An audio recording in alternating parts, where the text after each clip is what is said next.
G'day Worldwide, we're glued up with another edition of Personal Best. We're looking at the Group 2 Hardwicke Stakes.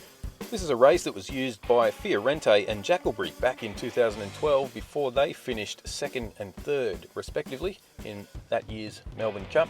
There's also Mount Athos, who came through the Hardwicke Stakes back in 2013 before his third in the Melbourne Cup of that year. Hurricane Lane starts favourite on his return to racing after a sensational 3-year-old season last year.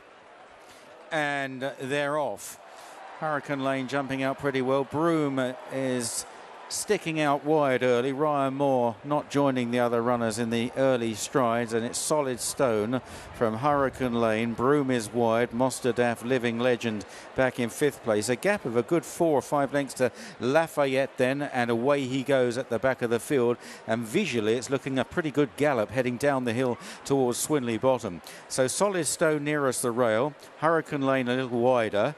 Much wider is Broome in the grey and white checks and the white cap. They're chased by Mostahdaf and Living Legend and Lafayette, and in the noseband at the back is Away He Goes. They're about to enter the final mile as they swing right-handed towards Swinley Bottom. Solid Stone and Broome, and now Broome is pressing on in a briskly run Hardwicke Stakes from Solid Stone. Hurricane Lane always switches off well in third. Then Mostahdaf, Living Legend behind these, followed by Lafayette, and Away He Goes. Swinging on right-handed and now meeting the rising ground inside the final 7 furlongs. And Broome has come across to lead from Solid Stone, just racing off the inside running rail a little bit here.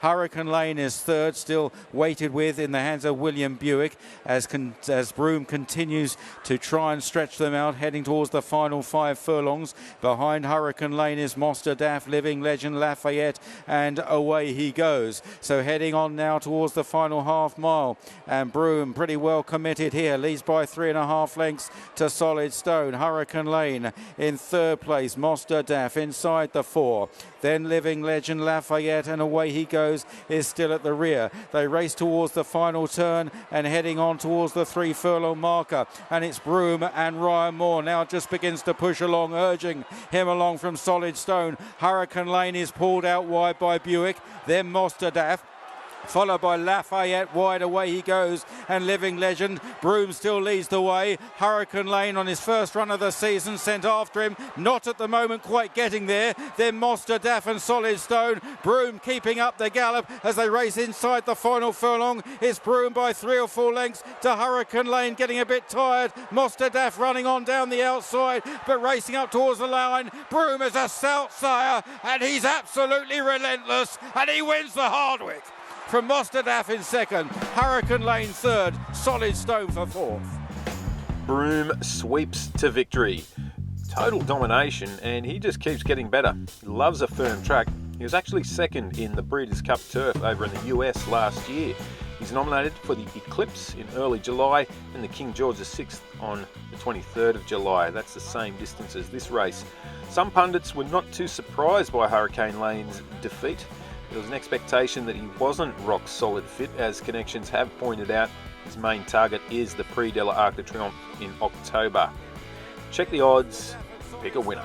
Broome keeping up the gallop as they race inside the final furlong. It's Broome by 3 or 4 lengths to Hurricane Lane, getting a bit tired. Mostahdaf running on down the outside but racing up towards the line. Broome is a stout sire and he's absolutely relentless and he wins the Hardwicke. From Mostahdaf in second,